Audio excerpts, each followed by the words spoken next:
पंजाब में शिक्षा को लेकर एक बड़ी खबर सामने आई है। जो काम दशकों में नहीं हुआ, वो काम सिर्फ 3 साल में हो गया।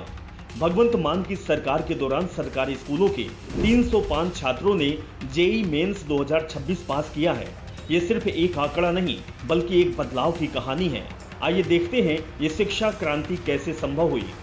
दशकों तक पंजाब में सरकारें बदलती रही, कभी कांग्रेस, कभी अकाली दल, लेकिन सरकारी स्कूलों के बच्चों के लिए आईआईटी का सपना सिर्फ सपना ही रहा। महंगी कोचिंग, लाखों की फीस और सीमित संसाधन, गरीब और मध्यम वर्गीय परिवारों के बच्चे पीछे छूट जाते थे। लेकिन 2022 के बाद तस्वीर बदली। भगवंत मान की अगुवाई में शिक्षा को प्राथमिकता दी गई।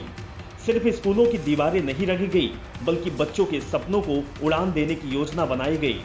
2025 में पंजाब के सरकारी स्कूलों से 184 छात्रों ने जेईई मेंस सीजन 1 क्वालिफाई किया था।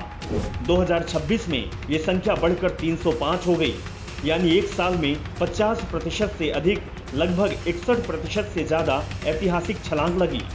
इन 305 में से 123 लड़कियां हैं। यह दिखाता है कि शिक्षा नीति सिर्फ मेरिट ही नहीं, बल्कि लैंगिक समानता को भी बढ़ावा दे रहा है।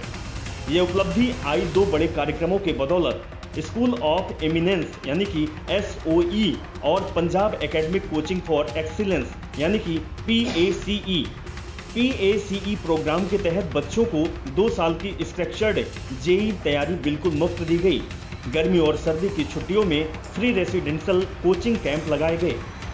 नियमित मॉक टेस्ट, परफॉर्मेंस एनालिसिस और डिजिटल पेस पोर्टल से पढ़ाई को टेक्नोलॉजी से जोड़ा गया। अवंती फिलोस और देश के लीडिंग कोचिंग संस्थानों के एक्सपर्ट फैकल्टी ने बच्चों को मेंटोर किया। किसी के पिता मोबाइल रिपेयरिंग की दुकान चलाते हैं, कोई मजदूर का बेटा है, किसी के सिर से पिता का साया उठ चुका है।